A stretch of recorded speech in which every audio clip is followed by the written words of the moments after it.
You should never, as a general rule of thumb, you should never, on most occasions, listen to any celebrity endorsement. In fact, I did a podcast on this very channel. It was the first thing that I put on this channel just over a year ago, talking about how we should just ignore what celebrities have to say because they're just people that are famous. Don't forget that it was rappers in the 90s, like Tupac and Snoop Dogg, who convinced people like me that drinking Alizé was a real gangster thing to do. Now, I don't know if you've ever drunk Alizé, but go Google it if you haven't, and just see what Alizé is. Alizé is very fruity, girly bitch piss, essentially. That's what it is. Alizé isn't much different to 2020 or Hooch. Basically, alright, it's made from cognac with fruit juices, and it comes from France. But it's fruity shit, okay? Alizé, drinking Alizé, it doesn't make you a gangster. Cat Williams said, why do I have Alizé in the fridge? Because bitches drink Alizé. I don't buy Alizé because dudes like it. And I think when you think about that, just that example of why you should ignore most celebrity endorsements, it's like, because, you're going to end up drinking Alizé and going, fruity. Ever had an Alizé hangover? It is really bad. And also mentioned that podcast was Steve Coogan, because he's one of the prime examples I can remember of when he came out and said, this is why I'm voting Labour and you should. It's like, why should I vote Labour? You invented fucking Alan Partridge. Like, what qualifies you to be telling me anything? Do you know what I mean? It's just ridiculous. Coogan and Klein lead cultural figures back in Corbyn and Labour. Well, of course, like majority of people that work in a lot of entertainment are very liberal and left-leaning. Well, they used to be liberal, and what happened to the liberal Democrats and shit? Why are they loonies now? Why? I just don't understand it all. A host of leading cultural figures, including the actors Steve Coogan, Mark Rylance, and Julie Christie, the grime artist Kano. We're going to listen to Kano. No offense, it's fucking Kano, bruv. Or Kano. Well, what does Kano say? This is the same as the Dave Chappelle joke, which I referenced that on the podcast too. There's probably a link popping up now, and you're like, whoa, I see what you did. And it's like, at 9/11, I think, when they asked Ja Rule, can someone get Ja Rule on the line to see what he thinks? Like, someone get Kano.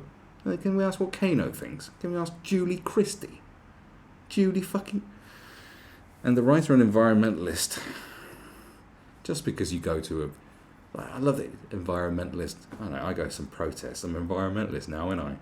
Naomi Klein have united to back Jeremy Corbyn and praise Labour for prioritising people and planet over profit. Or socialism and twisted ideologies. In a letter to The Guardian, 40 leading cultural figures, which also includes Catastrophe writer and star Rob Delaney, Top Boy lead Ashley Waters. Asher D's getting involved now as well. Fucking Asher D. Asher D's in there. You got Asher D saying back Corbyn.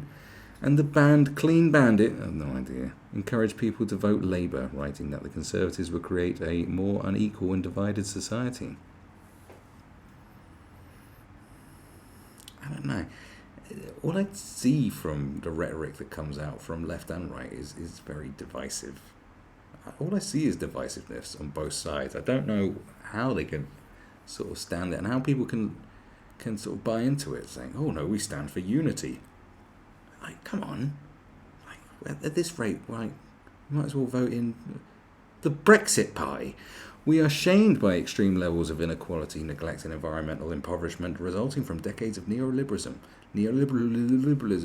in Britain and across the world. We are inspired by growing movements from Chile to Lebanon and beyond, calling for dignity, accountability and economic justice. In the UK, Labour's election manifesto under Jeremy Corbyn's leadership offers a transformative plan that prioritises the needs of people and planet over private profit and vested interests of a few. Other signatories include Asif Kapida, the director of Amy, no idea, philosopher Noam Chomsky, he's not even bloody English, piss off, the playwright David Edgar, and comedian and writer Alexei Sayle. Alexei Sayle is a proud communist. So he was the first person I ever remember going, God, he's an open communist. That's mental. Many of the signatories released personal statements endorsing Corbyn and Labour's manifesto ahead of next week's election. Like, this is the thing. It's look, for all your celebrity clout that you got, as a general rule of thumb also, it's like you're kind of out of touch with all people. You know what I mean? You're very much out of touch. Even Kano and Asher D, who have probably still got a bit of an ear to the streets, are probably quite out of touch with most regular folk. I'm just saying, you are. So, like, why the fuck are we going to listen to you? Like, regular folk shouldn't be listening to these kind of people. Do you know what I'm saying? It's like, because why? It's like, what? You know, you had a good verse in 21 seconds. Fucking, you made Alan Partridge. You directed something called Amy that I've never heard of. Oh, brilliant. Yeah. Well, your political clout is fucking well approved. Yeah, well done. I didn't realise how much political clout you have. Next government will hold power during fateful years on our planet's climate clock. There is only one leader who possesses both a path to victory and a bold plan on the scale of the crisis. That leader is Jeremy Corbyn. Julie Christie said the voting records of Corbyn and the Shadow Chancellor, John McDonnell. God, he is the Shadow Chancellor, is John McDonnell.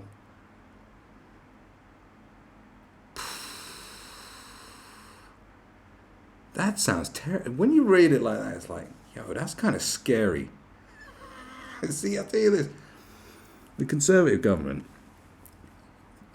inept, mundane, no big ideas, nothing brave, but nothing really that terrifying. That, just reading that, Corbyn and McDonnell is like, yeah, that just sounds like a loony brigade. Like, I'm not sure about that. And Diane Abbott's thrown into that mix. Diane Abbott has done worse things for race and gender relations than anyone I could imagine. You know, like, Jesus Christ, always been honourable in favour of the disadvantaged and minorities against war and exploitation. But this is all subjective, my friends. This is part of the problem. People talk about unity, but it's the unity of who? You know what I mean? When they say all the people, unity, but they're always talking about specific groups. Always. You know? It always is. The working classes. No, the poor and enfranchised. But not the working class. Labour used to be about the working class, but they've totally lost them. And somehow working class people are voting Conservative now. The whole place has got fucked. It's just for liberal elites and the jobless. It really is. It's like the jobless illegal immigrants and liberal elites, and Conservatives apparently for the working class and the middle class. Like, well, that's the majority of the fucking country, motherfuckers. So like you've lost it, haven't you? It's very strange, isn't it? Rylance, who has campaigned with the Labour leaders on fair tax, justice and peace projects, said Corbyn and McDonnell were experienced and progressive politicians that could make a significant difference to the UK. Michael Rosen, I've got fucking Michael Rosen, the poet. We've got the economy back on track. Means the Conservatives have balanced the spreadsheet. As the economy doesn't mean real people. The phrase back on track can mean NHS being cut to pieces, people on poverty wages, children hungry, schools cut, disabled people pushed into work. You know, I've known a lot of people who have been on disability benefits who definitely could go to work. I'm just saying, man, look, I'm someone who's played the system. I know plenty of people. I know more people that played the system than belonged on it. Do you know what I'm saying?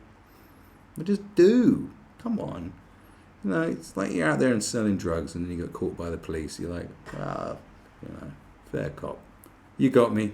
Who would have thought you had the brains to catch me? You know, like, when the game's up, just give it up. Don't go kicking and screaming and going, like, come on, man. Come on. Can everyone get realistic about this?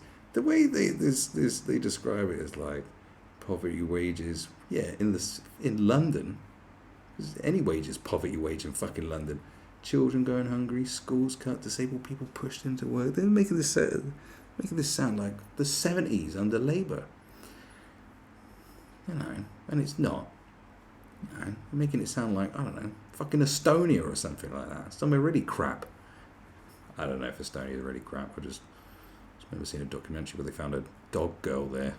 That was Estonia. Was that Ukraine? One of those bonkers countries where they have girls that were raised by dogs. Anyway, straight from the point.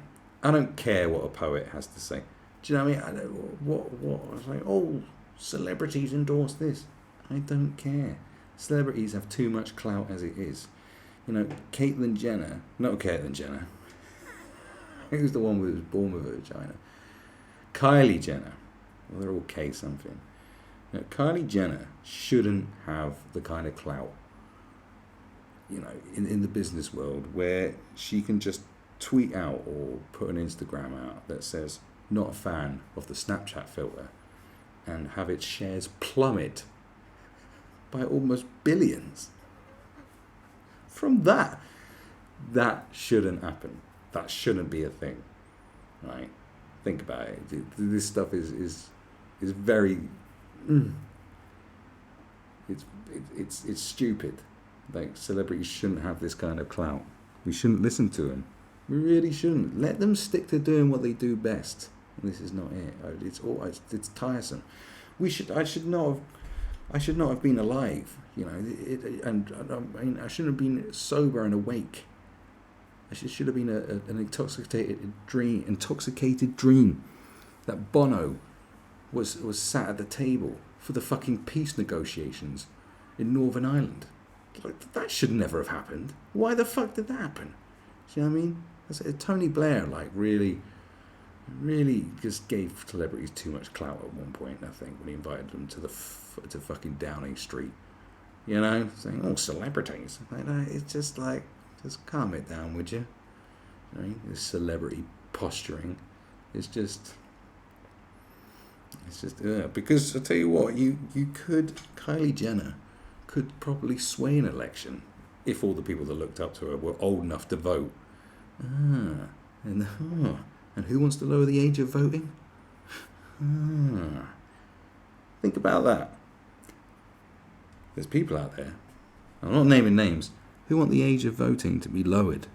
And think what younger people are the ones that go around, just typing the words F under Instagram post by Kylie Jenner, so they get follow backs from other little idiots on Instagram. She's got enough clout to probably to sway an election in a certain way if the demographic was able to vote.